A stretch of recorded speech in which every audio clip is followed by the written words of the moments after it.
wir hatten einfach faktisch ein ganz, ganz großes Problem mit der Klauenerkrankung der Kühe. Also wir haben wahnsinnig viele Wanddefekte, wir haben Abszesse in den Klauen gehabt, also Hornspalt und so weiter. Und ich habe das zurückgeführt auf den Betonboden, auf den unsere Kühe gelaufen sind, weil das Problem ist, dass der sehr rutschig war, obwohl profiliert. Da bin ich selber, wenn ich gelaufen bin, ausgerutscht, wenn ich nicht aufgepasst habe. Und dann sind die Kühe beim Laufen halt, die haben ihre Klauen angeschlagen. Und das ist ähnlich, als wenn du den kleinen Zeh am Türrahmen anschlägst.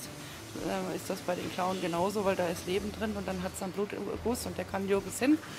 Dann wird das ein Abszess und dann, wie gesagt, hast du eine böse Klauenerkrankung.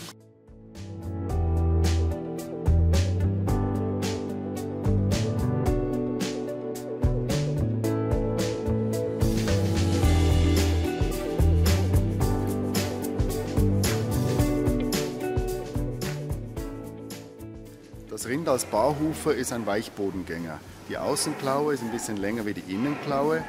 Beim Gehen tritt die Außenklaue zuerst auf, die Innenklaue übernimmt Belastungsspitzen.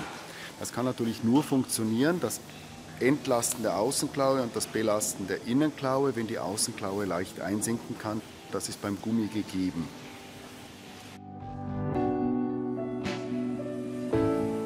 Wir hatten also vorher schon den Futtertischgang mit Gummi ausgestattet und die Übergänge und haben dann festgestellt, dass sich also auch das Brustverhalten auf den Futtertischgang verlegt hat.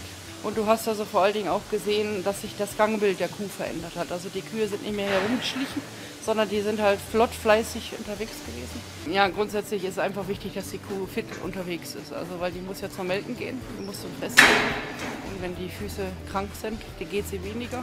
Also ist es einfach wichtig, dass die Gänge breit sind, die Gänge komfortabel sind, dass die Kuh sich gerne bewegt. Ich erhoffe mir jetzt einfach eine deutliche Verbesserung der Klauengesundheit dadurch. Weil einfach, man muss ja sagen, die Kuh ist ja generell kein Betonbodengänger.